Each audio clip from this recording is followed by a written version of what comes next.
ஒரு மன்னர் நீதியுடன் தனது நாட்டை ஆட்சி செய்து வந்தார். அந்த நாட்டில் பாலா, மணி எனும் இருவர் ஆடு வளர்த்து வந்தார்கள். பாலா தனது ஆடுகளை மிகவும் நேசித்தான்.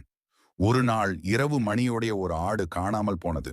அந்த ஆடு எங்கு தேடியும் கிடைக்காததால் மணி இரவில் பாலாவின் ஆட்டை திருடி தன் மந்தையில் சேர்த்துக் கொண்டான். மறுநாள் காலை பாலா தன் ஆடு காணவில்லை என்று தேடினான். சில நேரத்தில் அவன் ஆடு மணியின் மந்தையில் இருப்பதைக் கண்டு உடனே மணியிடம், "இது என் ஆடு" என்றான். மணி, "இல்லை, இது என் ஆடு" என்று மறுத்தான். இருவரும் வாதித்து வாதித்து இறுதியில் மன்னரிடம் முறையிட சென்றனர்.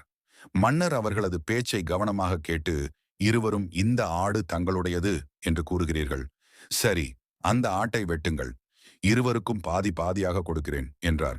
இதை கேட்டதும் பாலா கண்ணீர் விட்டான். "அந்த ஆடு சாகக்கூடாது. மன்னா, அதை மணியிடம் கொடுத்து விடுங்கள். ஆனால் அதன் உயிரை காப்பாற்றுங்கள்" என்றான்.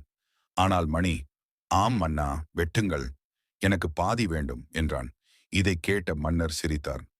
உண்மையான உரிமையாளர் பாலாதான். ஏனெனில் அவன் அந்த ஆட்டின் உயிரை நேசித்தான். திருடன் தான் அதை வெட்டச் சொல்வான் என்றார்.